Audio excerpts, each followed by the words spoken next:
Assalamualaikum warahmatullahi wabarakatuh. Jumpa lagi dengan saya, Kang Dasril yang punya kawasan Cikande dan sekitarnya. Kali ini kita akan menjawab beberapa pertanyaan yang masuk ke WA saya terkait masalah ada berapakah sebenarnya sultan yang dibuang ke Surabaya dari Kesultanan Banten. Jadi selama ini kita hanya tahu bahwa ada satu sultan yang dibuang ke Surabaya yaitu Sultan Safiuddin.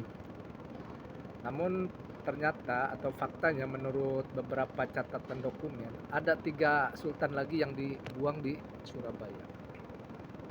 Salah satunya Sultan Muhammad Ishak Jainul Mutakin, kemudian Sultan Agiluddin atau yang lebih dikenal dengan Sultan Aliuddin II, terus Sultan Muhammad Rafiuddin yang terakhir itu.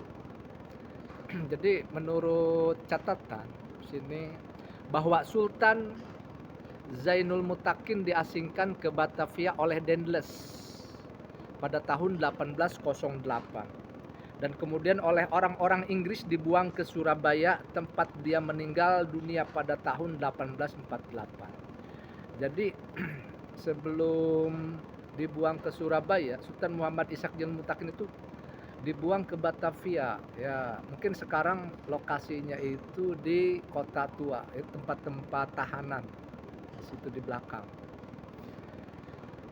Masih pada dokumen yang sama, Sultan Aliuddin II diturunkan dari tahta pada tahun 1810 dan diasingkan ke Batavia. Nah, pada 1810 itu Sultan Aqiluddin atau Aliuddin II itu diturunkan dari tahta dan kemudian diasingkan ke Batavia.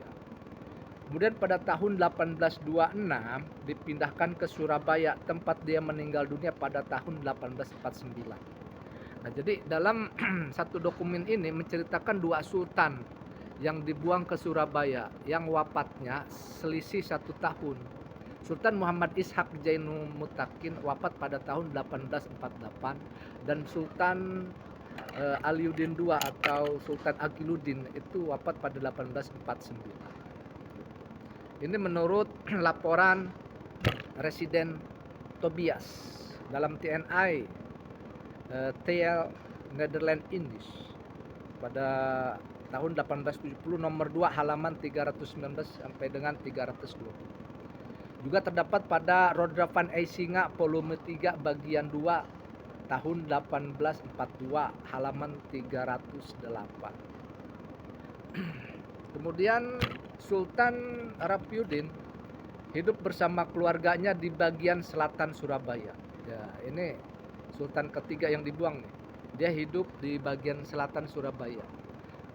Masih dalam keterangannya, dia adalah seorang yang sangat pasif dan didominasi oleh istrinya.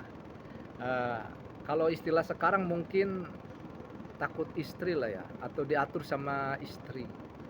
Susis lah, suami-suami takut istri, seperti itu. Meskipun pendapatannya 400 gulden setiap 10 hari. Dia harus memikul utang akibat keborosan keluarganya.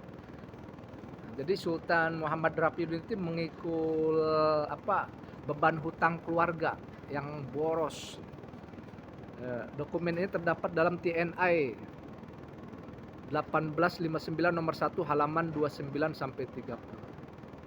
Kemudian berikutnya pada tahun 1856 sebanyak 14 anggota keluarga sultan menerima subsidi bulanan antara 100 sampai dengan 8 gulden.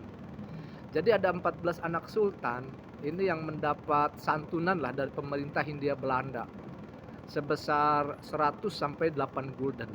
Jadi besar kecilnya tunjangan itu tergantung tingkat kebangsawanan mereka. Jadi tergantung tingkat kebangsawan mereka. Jadi besar kecilnya santunan dari pemerintah Hindia Belanda. Ini terdapat dalam OIB 22 April 1856 nomor 4 dan 17 Mei 1862 nomor 25. Jadi kalau selama ini kita mengetahui bahwa ada satu sultan yang dibuang ke Surabaya, ternyata setelah kita temukan catatan ini ternyata ada 4 sultan yang dibuang ke Surabaya. Demikian jawaban dari saya, mudah-mudahan bermanfaat untuk semuanya. Billahi taufiq wal hidayah walakum minkum. Wassalamualaikum warahmatullahi wabarakatuh.